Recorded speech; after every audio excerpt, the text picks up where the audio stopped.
今からお話しするのは、哲学の長い歴史の中でも、最高峰の難解さと、それ以上の深い感動を秘めた一冊、ヘーゲルの精神現象学という物語についてです。この本を手に取った多くの人々は、あまりに複雑な言葉の迷宮に迷い込み、絶望して本を閉じてしまいます。しかし、どうか安心してください。この物語の本質は、実はとても人間な、血の通ったものです。それは、私たちの意識という小さな灯火が、世界という広大で未知の暗闇の中でつまずき、悩み、激しく葛藤しながら、最終に自分自身と世界が一つであるという真理に気づくまでの、果てしなく長い旅の記録なのです。この意識の旅を力強く突き動かすエンジンとなるのが、あの有名な正反合という弁証法のメカニズムです。テーゼ、アンチテーゼ、ジンテーゼとも呼ばれるこの仕組みは、単なる論理なパズルや頭の体操ではありません。それは、生命が成長するときに必ず通る、痛みを伴う脱皮のようなプロセスです。まず、ある考え方、つまり性があるとき、そこには必ず、本人さえ気づいていない矛盾や限界が含まれています。完璧に見える理論も、現実という壁にぶつかれば、必ずひび割れが生じます。その限界が残酷なまでに突きつけられたとき、それに対立する考え方である単が現れます。性と単が激しくぶつかり合い、矛盾し、もがき苦しむ。この激突こそが、精神を覚醒させる火花となります。そして、その両方の良いところを取り込み、矛盾を乗り越えて、より高い次元で統合された新しい答え、つまり業が生まれるのです。このプロセスが何度も繰り返されることで、私たちの意識は、ただ円を描いて回るのではなく、螺旋階段を上るように、少しずつ、しかし確実に、より高い視点へと発展していくのです。では、この意識の旅がどのように幕を開けるのか、その最初の一歩を見ていきましょう。始まりは、ごく単純で純粋な感覚から始まります。例えば、目の前にあるこのリンゴは赤い、という感覚な確信です。私たちは、自分の目に映る色や、肌で感じる温度こそが、世界のありのままの姿だと信じて疑いません。しかし、すぐに意識は壁にぶつかります。赤いと思っていたリンゴが、光の当たり方次第で黒っぽく見えたり、時間が経てば腐って色が変わったりすることに気づくからです。ここで意識は激しくつまずきます。単なる感覚だけでは、移ろいゆく現象に振り回されるだけで、世界の普遍の真実に到達できないことがわかるからです。そこから意識は、個別の感覚をまとめて捉える知覚へ、そして法則性を見出す後性へと段階を上げ、やがて、世界を観察する自分という存在を意識する、自我意識という領域へと足を踏み入れていきます。ここで、精神現象学の中で最もエキサイティングで、かつ残酷なエピソードである、主人と奴隷の弁証法について深く掘り下げてみましょう。ヘーゲルは、人間が自分を自分として認識するためには、自分一人で鏡を見つめているだけでは不可能だと言いました。私たちは、他者の目に映る自分という鏡を必要とします。つまり、他者から認められたい、自分という存在を肯定してほしいという承認欲求こそが、人間を人間たらしめる原動力なのです。しかし、ここからが激しい闘争の始まりです。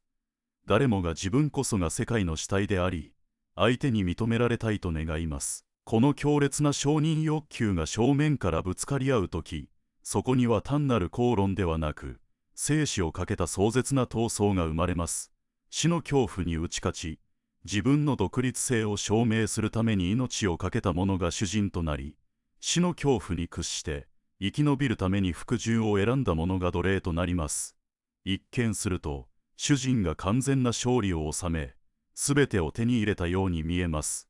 しかし、ここに弁証法の恐ろしい罠が潜んでいます。主人は奴隷から承認を得ていますが、その承認を与える奴隷は、主人にとって単なる道具、あるいは物に過ぎません。物から認められたところで、そこに真の価値などないはずです。つまり、主人の自己意識は次第に空虚になり、奴隷という依存先なしでは自分を定義できないという深い依存状態に陥ります。主人は奴隷に支配されているようでいて、実は奴隷に精神に飼いならされているのです。一方で、奴隷はどうでしょうか。奴隷は主人に服従し、過酷な労働を強いられ、絶望の底に突き落とされます。しかし、この労働こそが、奴隷を真の自由へと導く鍵となります。奴隷は労働を通じて、泥や石といった素材を加工し、世界を変形させます。自分の手で何かを作り出し、形を与えることで、自分の能力が客観な成果として目の前に現れる。この時、奴隷は主人というフィルターを介さずに、自分自身の力で世界に影響を与えられることを知ります。労働という苦しみ、汗と涙の結晶を通じて、奴隷は自立した強靭な自己意識を形成していくのです。結果として、依存しきって衰退した主人は没落し、労働を通じて精神に成長した奴隷が、実質な主導権を握るという、劇な逆転劇が起こります。これは、現代の社会構造や人間関係にも驚くほど当てはまる視点です。例えば、組織の上司と部下の関係でも、形式な権威にすがる上司よりも、現場での実務を通じて圧倒な能力を身につけた部下の方が、精神な自由と実権を握る。この過程こそが、まさに弁証法な運動の正体なのです。このように、個人の内面で起きていた激しい葛藤は、やがて社会全体、そして人類の歴史という巨大なうねりへと広がっていきます。ヘーゲルにとって歴史とは、単に過去に起きた出来事が積み重なった記録ではありません。それは、絶対精神という宇宙規模の大きな意識が、自分自身を完全に理解し、完成させようとする壮大な自己実現のプロセスなのです。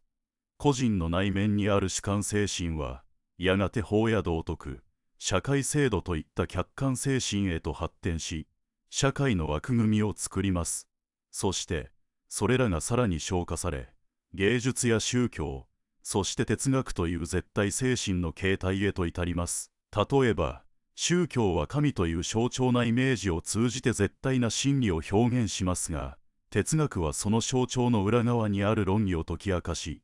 概念に把握します。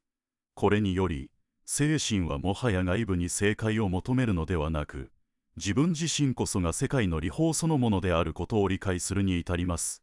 この果てしない旅の終着点が、絶対値です。絶対値とは、主観と客観という二つの分断が消え、世界を自分自身の展開として完全に認識した状態を指します。ここでは、かつての対立や矛盾、激しい衝突は消え去るのではなく、すべてが必要なプロセスとして統合されています。生と単の激しい衝突があったからこそ、より高い次元の業に到達できた。つまり、人生における手痛い失敗や、底知れない絶望、他者との激しい衝突さえも、絶対値に至るための不可欠なステップであり、必要な痛みだったということになります。ヘーゲルが描いた歴史の終わりとは、単に時間が止まることではなく、自由の完全な実現を意味します。精神が自分自身の正体を完全に理解し、そこに何の矛盾も、何の隠し事もない状態。それが絶対精神の完成です。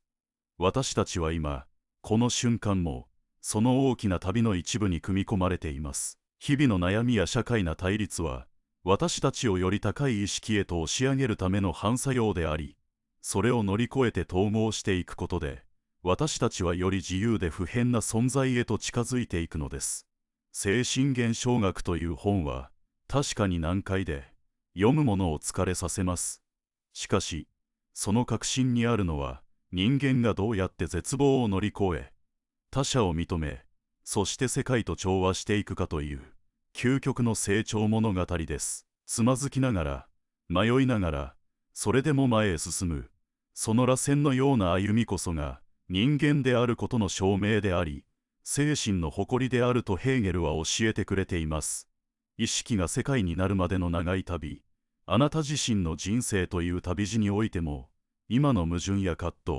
夜も眠れないほどの悩みは、きっと未来のあなたを完成させるための大切なピースになっているはずです。正反合のダイナミズムを信じて、この複雑で混沌とした世界を精神の発展という最高の遊び場として楽しんでいきましょう。さて、ここからさらに視点を広げて、ヘーゲルが考えた歴史のダイナミズムについて、より深く考察してみましょう。私たちはつい、歴史を過去に起きた出来事の年表として捉えがちです。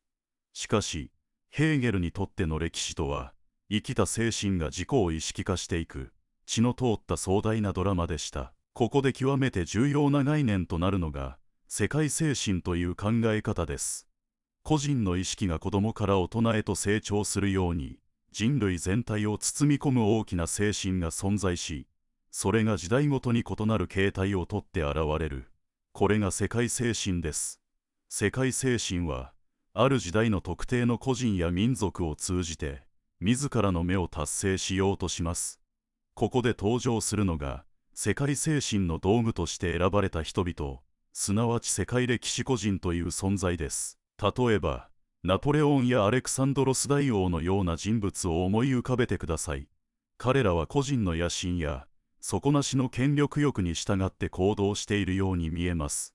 しかし、ヘーゲルの視点から見れば、彼らは世界精神がその時代の必然な段階を推し進めるために利用した高度な代理人に過ぎません。彼らが戦争を行い、国境を塗り替え、古い法制度を破壊して書き換えることで、結果として自由という概念が世界に広まり、精神の発展が促された。これをヘーゲルは理性の統治と呼びました。理性の統治とは、理性が自らの目を達成するために、人間の情熱や欲望という個人な衝動を、まるでチェスの駒のように巧みに利用することです。個人は自分の利益や名誉のために動いているつもりですが、実際には歴史という大きな流れの中で、より高い次元の真理へと導かれています。この視点に立つと、歴史上の悲劇や破壊、残酷な戦争さえも、新しい時代を切り開くための生みの苦しみとして、ある種の必然な意味を持つことになります。では、この歴史の運動が目指す究極のゴールは何だったのでしょうか。それは、自由の意識の拡大です。ヘーゲルは、歴史とは自由の意識が進歩する過程であると断言しました。古代東洋の専制君主制の時代、自由なのはたった一人、君主だけでした。他の人々は単なる所有物であり、自由という概念さえ持っていませんでした。しかし、ギリシャやローマの時代になると、一部の市民が自由を享受し始めます。そしてキリスト教の登場により、すべての人間が神の前で平等であり、精神に自由であるという認識が世界に広がりました。このように、自由の範囲が一人から一部へ、そしてすべての人へと拡大していくことこそが、歴史の正体だったのです。じっくりと考えてみてください。自由というものの範囲が、たった一人の人間から、一部の特権階級へ、そして最終には全人類へと拡大していく、この壮大な流れこそが、歴史というものの正体なのです。しかし、この自由へと向かう道は、決してまっすぐな一本道ではありません。ここで再び、あの不思議な弁証法という考え方が登場します。私たちが自由を激しく追求すればするほど、皮肉なことに、ある種の深い矛盾に突き当たることになります。例えば、個人の絶対な自由だけを追い求めた結果、社会に耐え難い混乱が訪れたとしましょう。人々は自由の果てにある混沌に疲れ、今度は強い秩序や厳格な法を求めるようになります。自由という性の状態に対し、拘束という単の状態が現れるわけです。そして、この激しい対立と葛藤を乗り越えた先に、法に基づいた自由という、より高度で成熟した業の状態が実現します。このプロセスを具体に示したのが、客観精神という段階です。精神というものは、単に個人の心の中にあるだけでは不十分なのです。それは社会な制度として、目に見える形で具体化されなければなりません。家族、市民社会、そして国家、この3つの段階を順番に経ることで、精神は現実な形となってこの世界に現れます。まず、家族という共同体について考えてみましょう。家族は愛と信頼に基づいた、ごく自然な共同体です。ここでは個々人は自分という個性を出しつつも全体の一部として温かく統合されています。しかし人間は成長し、家族という狭い枠組みを飛び出したいと願うものです。個人が自立した存在として他者と激しく競争し、価値を交換し合う場所、それが市民社会です。市民社会という戦場では、人々は互いを自分の目を達成するための手段として利用し合い、そこには激しい対立と孤独が生まれます。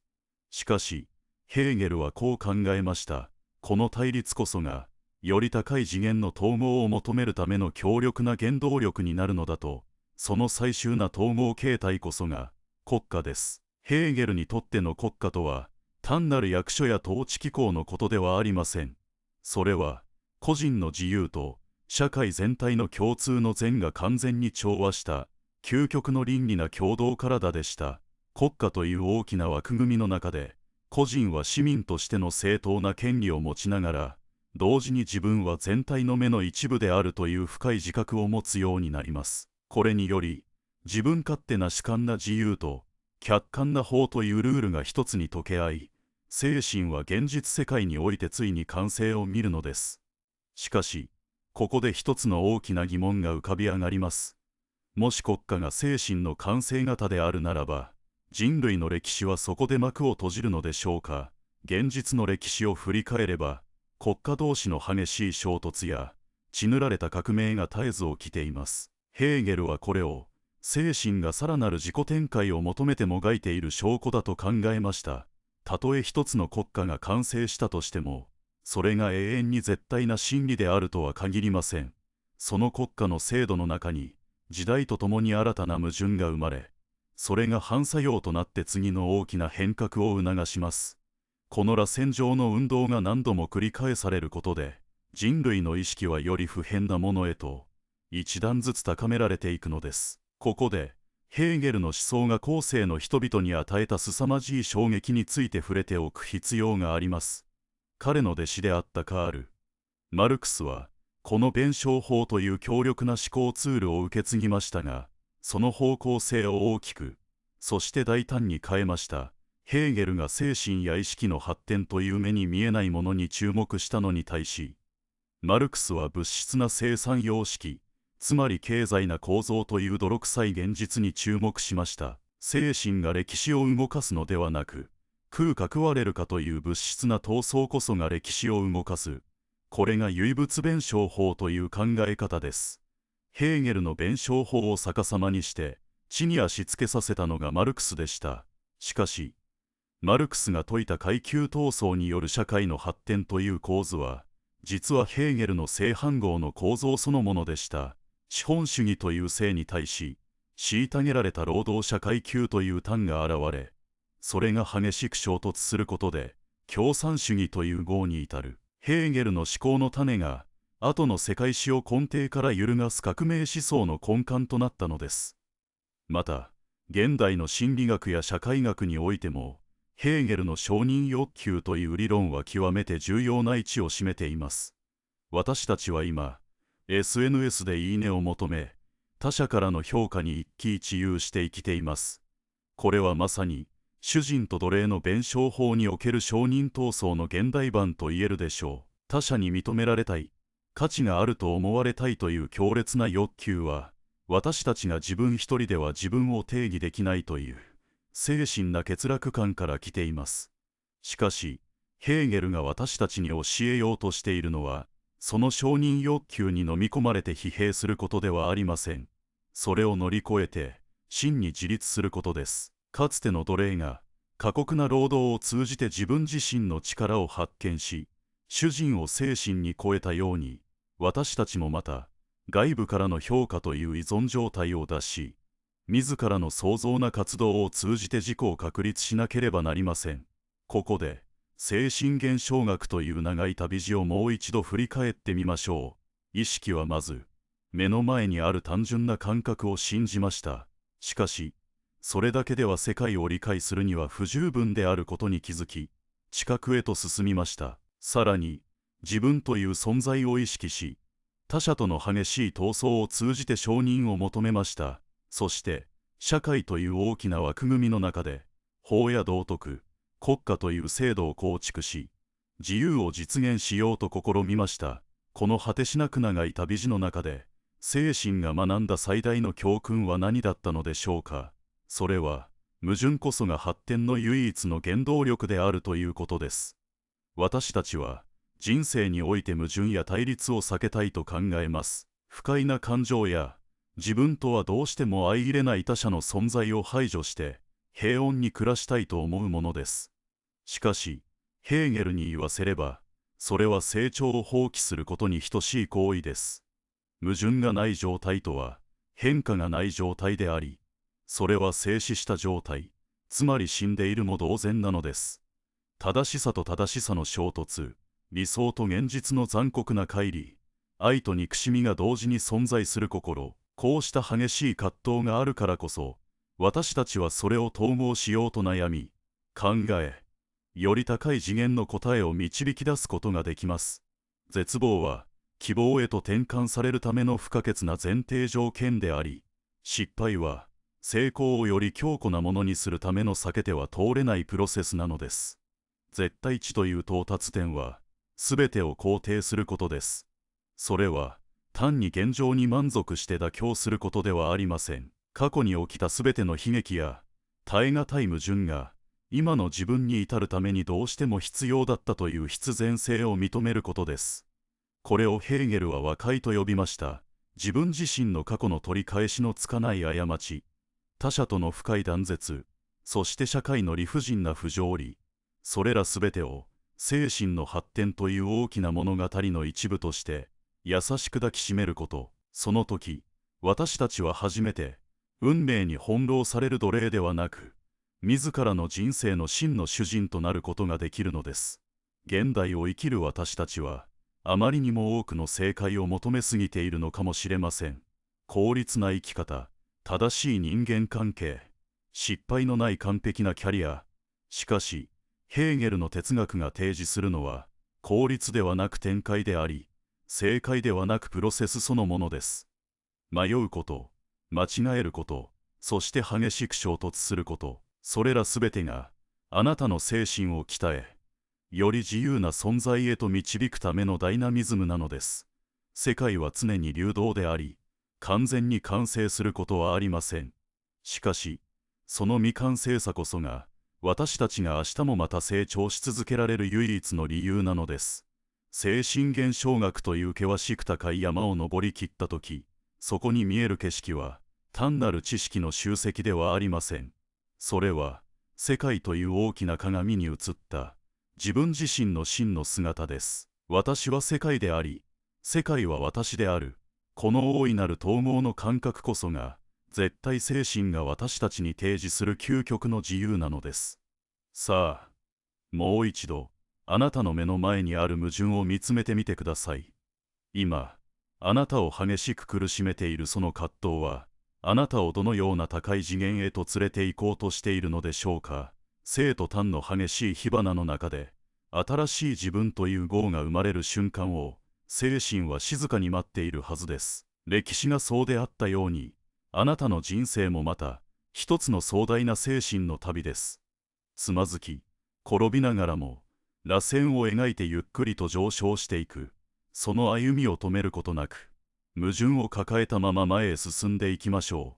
う。なぜなら、その矛盾こそが、あなたをあなたたらしめる唯一のエネルギーであり、絶対知恵と至る唯一の道だからです。ヘーゲルの哲学は、私たちに絶望の中での勇気を与えてくれます。どんなに暗い夜であっても、それは夜明けという業に至るための必然な端であるということ。そして、私たちは決して一人で歩いているのではなく、人類という大きな精神の流れとともに、自由という光に向かって進んでいるということです。この意識の旅に終わりはありません。しかし、その旅路そのものが目であり、最大の喜びなのです。正反合のダイナミズムを胸に、この複雑で美しい世界を、精神の無限の可能性を試す舞台として、全力で生きていきましょう。ここで、私たちはさらに深く、ヘーゲルが描いた歴史のダイナミズムについて考察する必要があります。精神現象学で描かれた個人の意識の発展は、そのまま人類全体の歴史という巨大なキャンバスに投影されます。ヘーゲルにとって歴史とは、単なる出来事の偶然の積み重ねではなく、自由という概念が具体化していく必然なプロセスでした。古代東洋の先制君主権国家を思い浮かべてください。そこでは、ただ一人の人間だけが自由でした。皇帝や王という唯一の存在だけが絶対な権利を持ち、他のすべての人々は単なる従属者に過ぎませんでした。しかし、精神はここで止まりません。この極端な不平等という性の状態に対し、抑圧された人々の中に自由への激しい渇望という端が現れます。この内なる叫びが、やがて社会を揺るがす大きなうねりとなり、歴史を次の段階へと押し上げていくのです。激しい衝突と矛盾が繰り返されるとき、そこには単なる混乱ではなく、新しい次元への扉が開く端が生まれます。時計の針を大きく戻して、古代ギリシャやローマの時代に目を向けてみましょう。この時代に至ると、人間が享受できる自由の範囲は、それまでの未開な時代に比べて格段に広がっていきました。ポリスという共同体の中で、市民という特別な階級が現れ、法の下での自由とは一体何なのかという議論が広場で熱く交わされるようになったのです。しかし、ここで私たちは残酷な現実に直面します。当時の自由とは、決して全ての人に開かれたものではありませんでした。一部の特権階級だけがその果実を享受し、その華やかな自由の裏側には、奴隷制度という巨大でどす黒い矛盾が深く根を張っていたのです。自由を謳歌する者がいれば、その自由を支えるために徹底に自由を奪われた者がいる。このあまりにも不完全で、歪んだ自由こそが、実は精神が次の段階へと跳躍するための不可欠な跳躍台となったのでした。そして、歴史のうねりは止まりません。キリスト教の登場という精神な大革命が起き、そこから近代へと至る長い旅路の中で、人間の精神はついに、ある不変な真理に到達します。それは、身分や人種、国籍にかかわらず、すべての人間に内在する尊厳と自由があるという確信です。一人の孤独な自由から、一部の特権な自由へ、そして最終にはすべての人のための不変な自由へ、この円を描きながらも一段ずつ高いところへと登っていく螺旋状の上昇こそが、ヘーゲルが説いた世界精神の展開という壮大なドラマなのです。しかし、この進歩という名の道は、決して心地よい平坦な散歩道ではありませんでした。むしろ、血と涙にまみれた険しい山道だったと言えるでしょう。ヘーゲルは、歴史が前進するために不可欠な、ある種の残酷な装置について語りました。それが、理性という名の狡猾さです。世界精神という大きな意志は、時に冷徹です。それは、個人の純粋な情熱や、激しい野心、あるいはドロドロとした権力欲といった、一見すると理性に反する衝動やエゴイズムを、あえて利用します。個人の主観な欲望というガソリンを使って、歴史という巨大な車輪を前へと推し進めるのです。例えば、ナポレオンという人物を思い浮かべてください。ヘーゲルは、彼を世界精神の化身として捉えました。ナポレオン自身は、個人の野心と征服欲に突き動かされ、ヨーロッパ全土を武力で支配しようとしました。彼が求めたのは、自分という個人の栄光であり、世界精神の完成などではなかったかもしれません。しかし、結果として彼はどうなったか。彼は古い封建な制度をなぎ倒し、近代な法典を各地に広め、自由という詩をヨーロッパの土壌にまき散らしました。個人の欲望という端が、結果として歴史な業という、より高い次元の成果を導き出したのです。これをヘーゲルは理性の狡猾さと呼びました。個人の主観な目を単なる手段として使いながら、客観な精神という大きな目を達成する、極めて巧妙なメカニズムなのです。私たちはここで、人生における個人の深い苦悩と、歴史という大きな流れの中での意味という、あまりにも対称な2つの視点に直面します。個人の視点から見れば、凄惨な戦争や激しい革命、あるいは愛する人を失う個人な喪失は、耐え難い悲劇であり、意味のない苦しみに見えるでしょう。しかし、精神という高い視点から俯瞰してみれば、それらはより高い次元の自由を実現するために避けては通れない不可欠な摩擦であり、新しい時代が生まれるための激しい陣痛のようなものなのです。もちろん、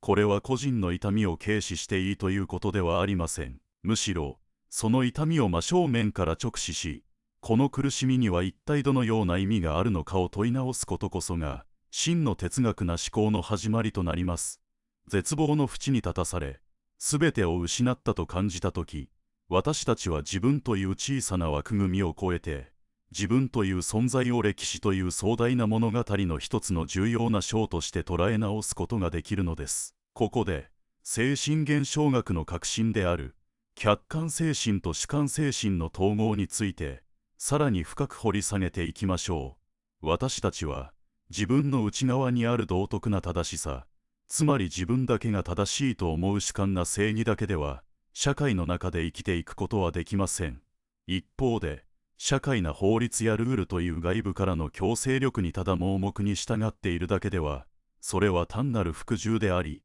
真に自由であるとは言えません。真の自由とは、自分の内なる意志が、社会な制度と完全に一致している状態を指します。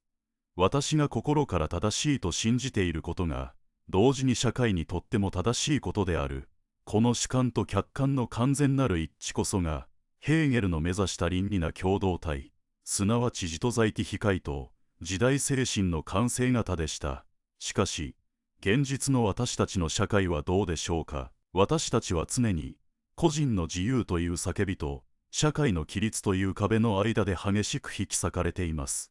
会社という組織で求められる役割と、本当の自分との乖離、家庭での責任という重圧と、個人の自由な願望との衝突、こうした矛盾に悩み、もがいているとき、私たちは再び正反合のプロセスという激流に身を置いていることになります。この葛藤を解消する方法は、どちらか一方を切り捨てて逃げることではありません。個人の自由を極端に追求して社会を破壊するのでもなく、かといって社会に完全に同化して個性を消し去るのでもない。その両方の矛盾を抱えたまま、それらを包含した、より高い次元の新しい自己を創造することです。例えば、ある孤独な芸術家が、当時の社会の常識に真っ向から反する前衛な作品を描いたとしましょう。最初は社会から激しく拒絶され、嘲笑され、孤独に突き落とされるかもしれません。しかし、その作品が人々の潜在な意識を激しく揺さぶり、長い時間をかけて新しい価値観として社会に受け入れられたとき、芸術家の個人な範は、社会の新しい性へと統合されます。これが文化な意味での弁証法な発展であり、精神の進化なのです。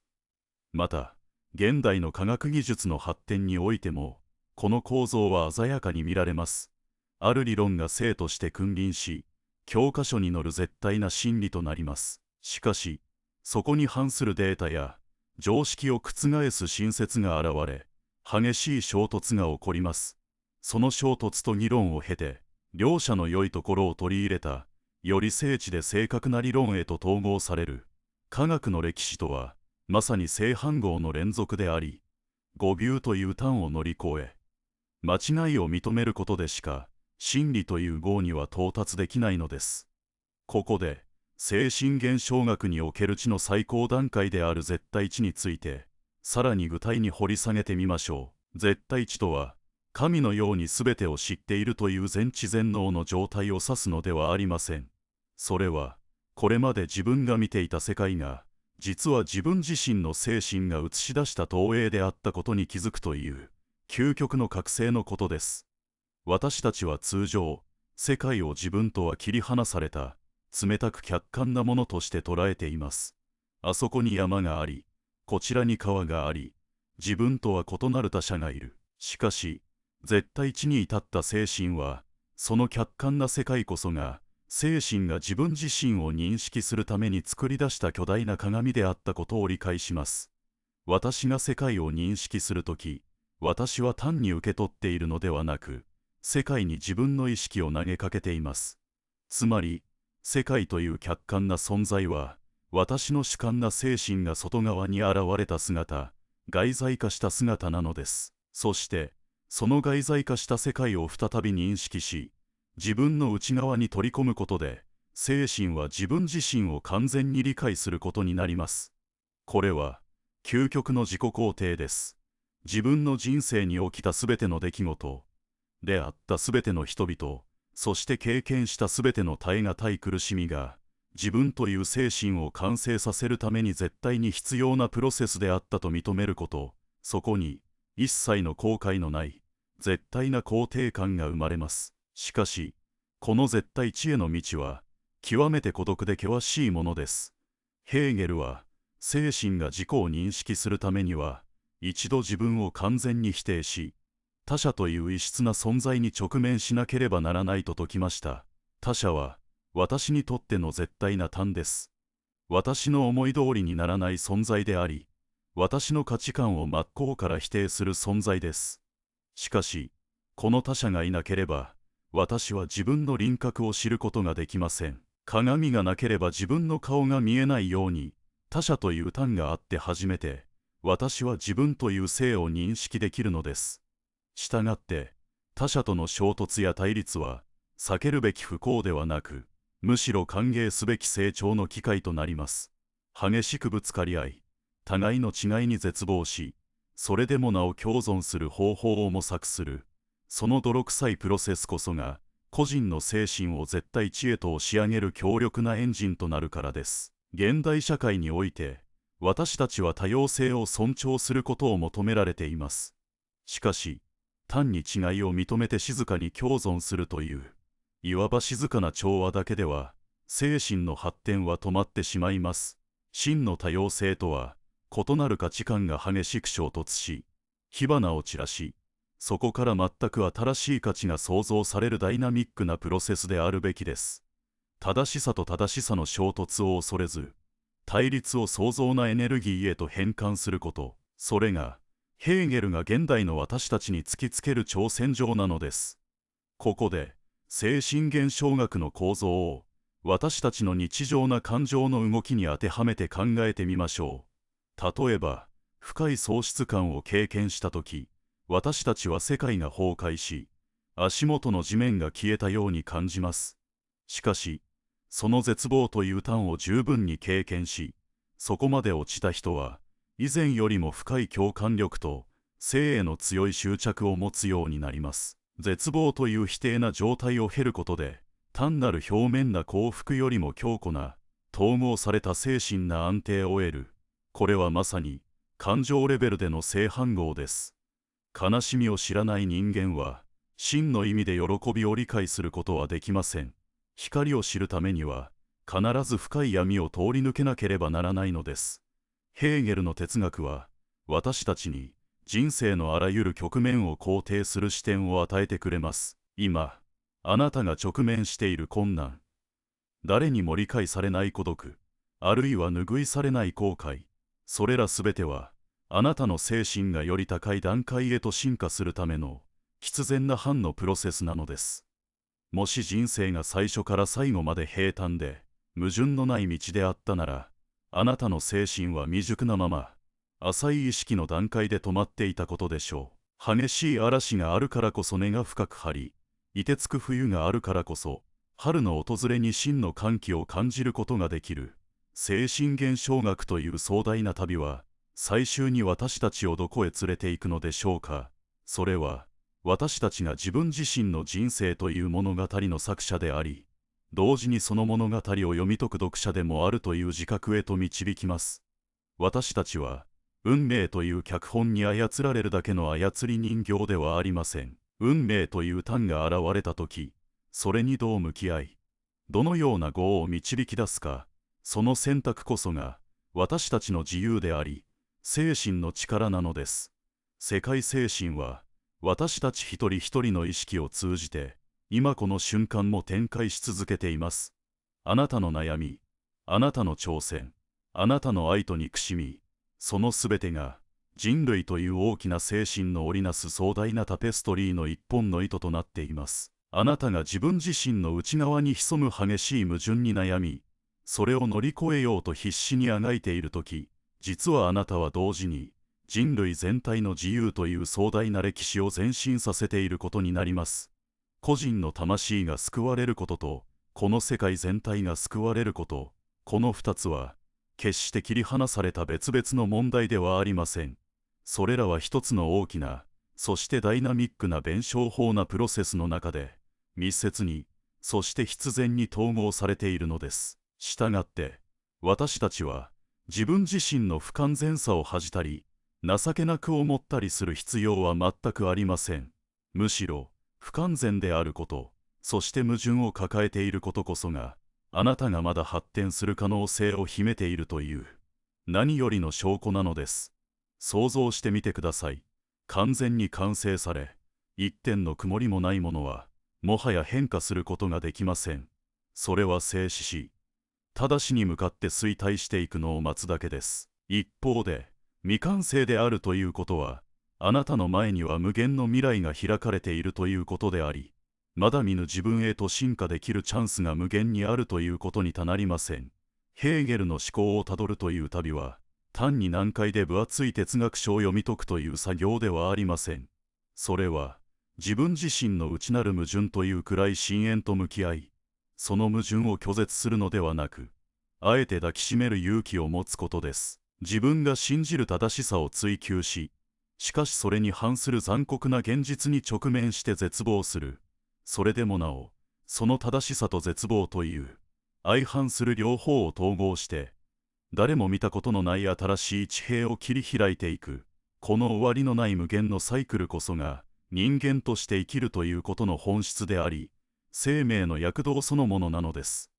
私たちは絶対値という究極の頂上に到達して、そこで満足して止まるのではありません。頂上に立ったその瞬間、視界が開け、そこからさらに高く、険しい山が見えてくるはずです。そして再び、新しい旅が始まります。精神の旅に終わりはありません。しかし、その果てしない旅路こそが、私たちに最高の充足感と、生きているという実感を与えてくれるのです。さあ、もう一度、あなたの人生という名の物語を静かに見つめてください。そこには、数えきれないほどの生と炭が激しく交錯し、火花を散らしているはずです。その火花を恐れないでください。むしろ、その激しい光を暗い夜道を照らす灯火として、迷わず突き進んでください。あなたの人生に現れたあらゆる矛盾は、あなたを裏切ったのではありません。あなたを絶望させるためにあったのでもありません。それらはすべて、あなたという人間をより高い次元で完成させるために、必然にそこに配置されていたのです。その必然性を信じ、直線にではなく、螺旋を描きながら上昇し続けること、精神の旅は、これからも続きます。昨日までの自分を否定し、今日の自分を統合し、そして明日という未知のゴーへと向かう、そのダイナミズムこそが、人間であることの最大の誇りであり、至上の喜びなのです。絶対精神というまばゆい光は、遠い空の彼方にあるのではありません。矛盾に悩み、激しく葛藤し、それでもなお前へ進もうともがいている。あなたの心の中に、すでに灯っています。その内なる光を信じて、自由という名の果てしない旅を、これからも全力で歩んでいきましょう。ここで、私たちはさらに深く、ヘーゲルが描いた歴史のダイナミズムについて掘り下げてみましょう。精神現象学という大著の中で展開された意識の発展は、個人の内面な旅であると同時に、人類という種が数千年かけてたどってきた壮大な歴史の軌跡でもあります。ヘーゲルにとって、歴史とは単なる偶然の出来事が積み重なった記録ではありませんでした。それは、自由という概念が、徐々に、そして確実に具体化していく必然なプロセスだったのです。遠い古代世界を思い返してみてください。例えば、古代東洋の先制君主制の世界では、自由であったのは唯一、君主というたった一人だけでした。他のすべての人々は、君主の意志に従うだけの単なる道具に過ぎず、自由という概念さえ持たない、深い隷属の状態にありました。しかし、人間の精神はそこで止まることはありません。この極端な不平等という性の状態に対し、抑圧された人々の中に、静かに、しかし確実に不満という端が芽生えます。この矛盾が臨界点に達して激突し、古い社会構造が崩壊し、再編されることで、自由の範囲は少しずつ、しかし確実に広がっていきました。次に、舞台をギリシャ世界へと移してみましょう。ここでは、自由の主体は少数の市民へと拡大しました。しかし、そこには依然として奴隷制という巨大な矛盾が潜んでいました。市民が享受する自由は、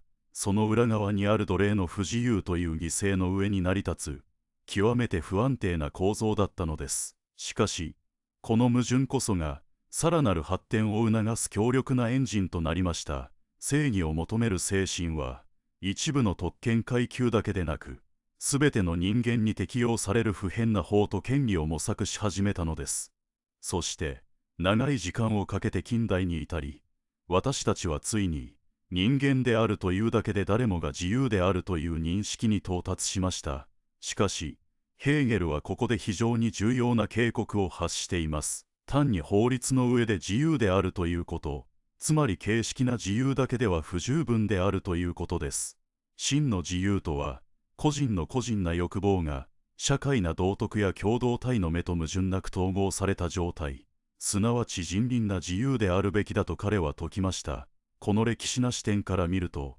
私たちが今この時代に直面している社会な分断や激しい対立も、また別の意味を持ち始めます。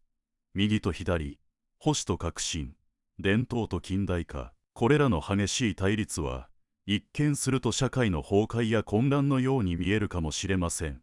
しかし、弁証法な視点に立てば、それはより高い次元の統合、すなわち新しい時代の号へと向かうための、避けては通れない必然な陣痛なのです。私たちはしばしば、対立のない、穏やかで平和な世界を夢見ます。しかし、ヘーゲルな視点に立てば、完全な調和とは精神の死を意味します。矛盾が全くない状態とは、もはや成長する必要がない状態であり、それは停滞であり、対価に他なりません。したがって、社会な葛藤や激しい議論、時には激しい衝突さえも、人類がより高度な自由へと進化するための不可欠なステップであると言えるのです。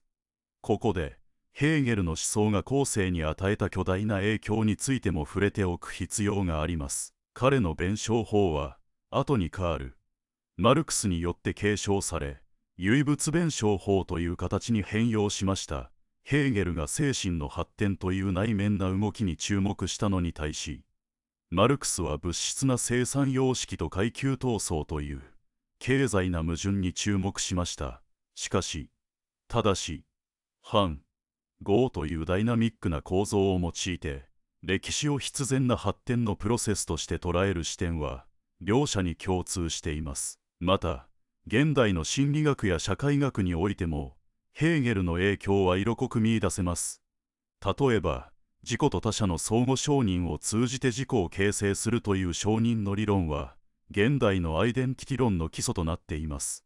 私たちは他者に認められることで初めて、自分が誰であるかを認識できる。この相互承認のプロセスは、まさに精神現象学における面とやつの闘争というドラマの現代な変装と言えるでしょう。では、私たちはこの壮大な歴史の本流の中で、一体どのように生きるべきでしょうか。ヘーゲルは、時代精神という言葉を用いました。それぞれの時代には、その時代にしかなし得ない精神な課題があり、私たちはその時代精神を体現する存在であるということです。もしあなたが今、時代の転換点に立っていると感じ、激しい不安に襲われているなら、それはあなたが時代精神の最前線で、時代の矛盾と格闘している証拠です。古い価値観が音を立てて崩れ、新しい価値観がまだ形を成していない空白の期間、そこにある不安や混乱こそが、新しい業を創造するための、最も創造な空間となるのです。想像してみてください。もし人類が、矛盾を恐れて常に安全な道だけを選んでいたなら、私たちは今も暗い洞窟の中で、あるいは絶対な王の足元で震えていたことでしょう。不自由という強烈な範があったからこそ、自由という性を渇望し、それを勝ち取ることができたのです。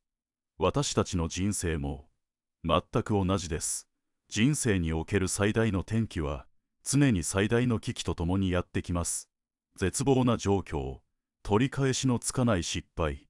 あるいは心を引き裂かれるような深い喪失感、これらはすべて、これまでの自分の生き方という性に対する人生からの強烈な端です。しかし、その端を拒絶せず、逃げ出さず、真正面から受け止めたとき、私たちは以前の自分よりも一段高い視点を持つ、新しい自分へと統合されます。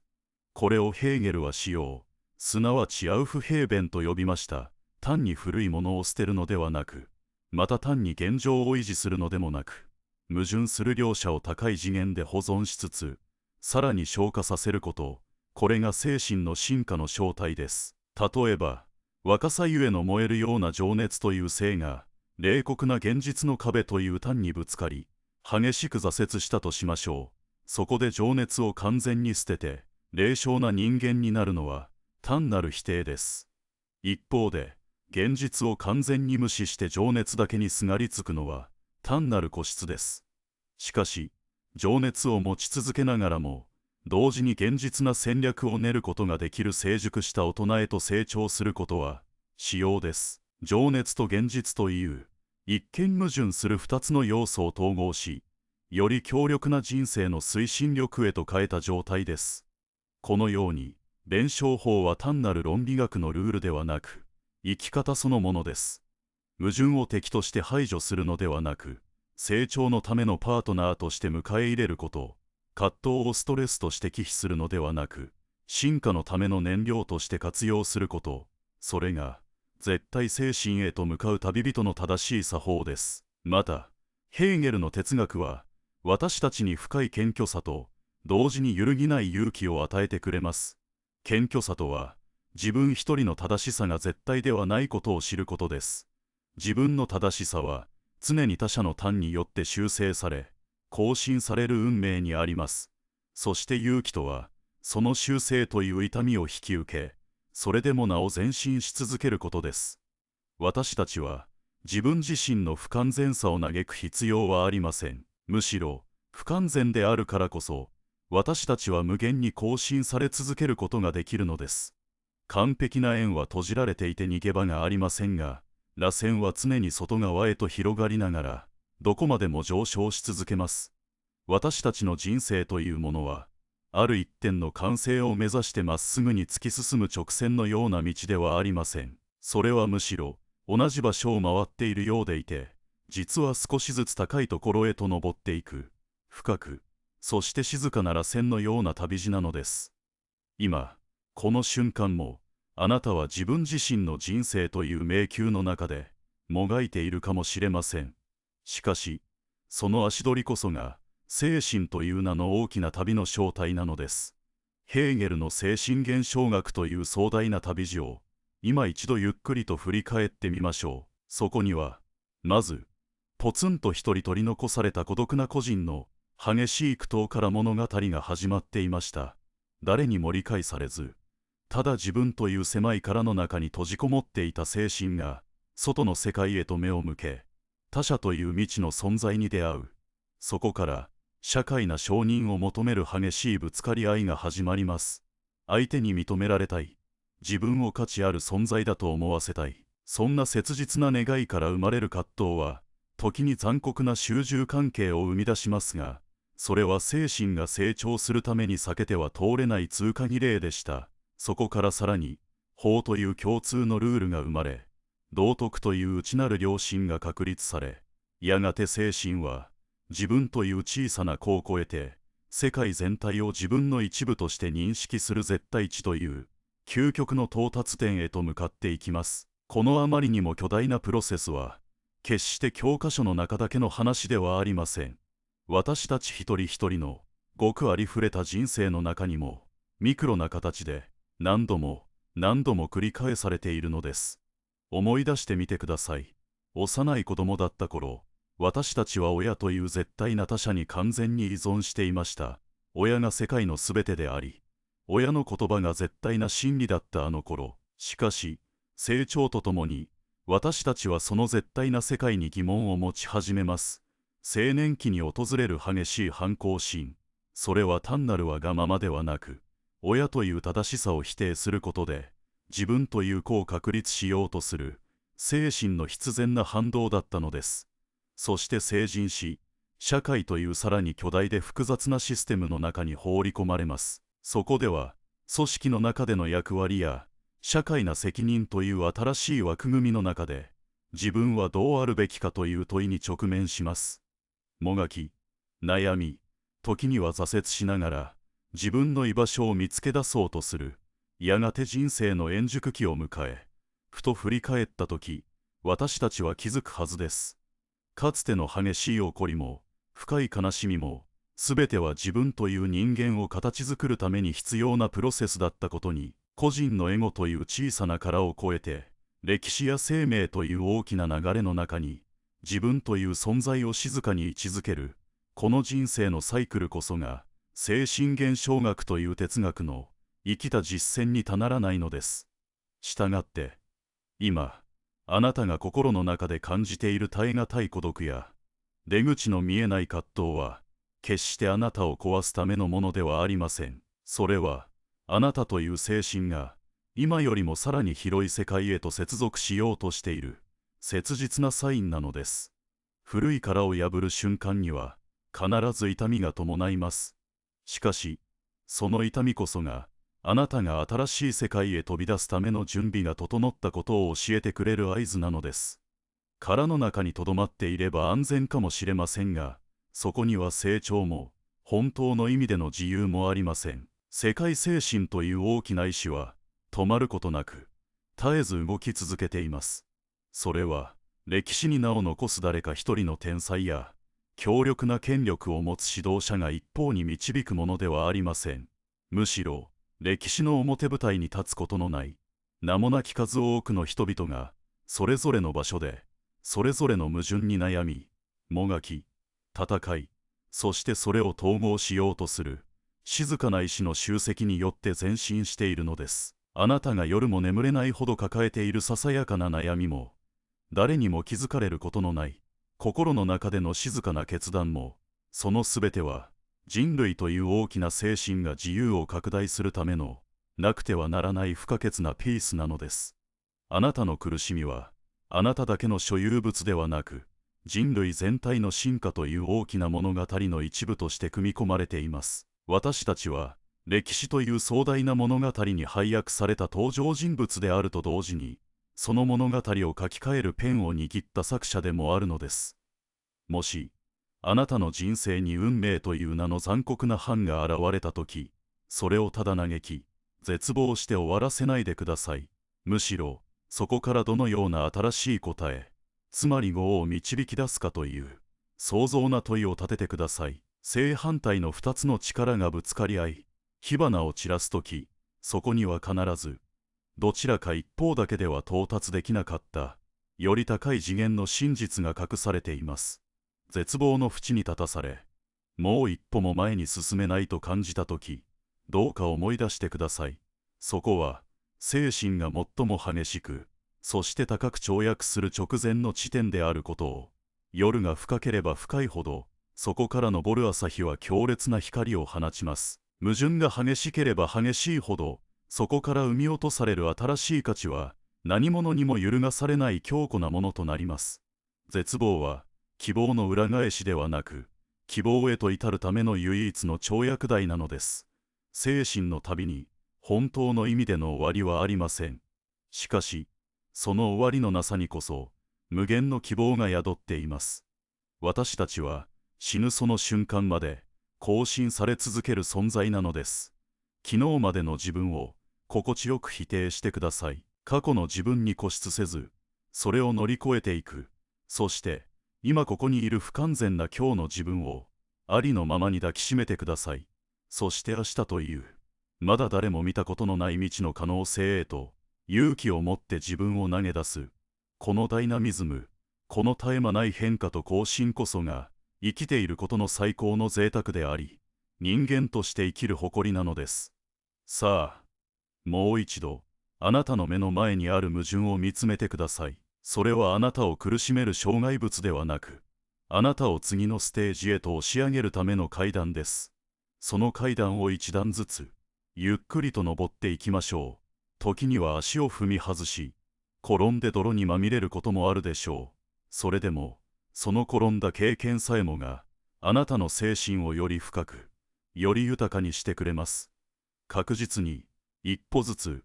登り続けてください。あなたの心の中に灯っている絶対精神の光は、どんなに激しい嵐が吹き荒れても、決して消えることはありません。それは、あなたが矛盾に直面し、それを乗り越えようとあがき、もがくたびに、より明るく、より強く、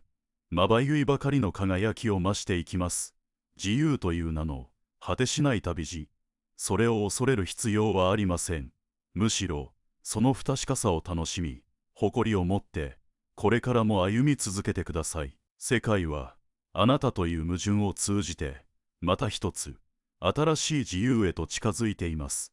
あなたの人生という螺旋は、今、この瞬間も、より高い場所へとあなたを運んでいるのです。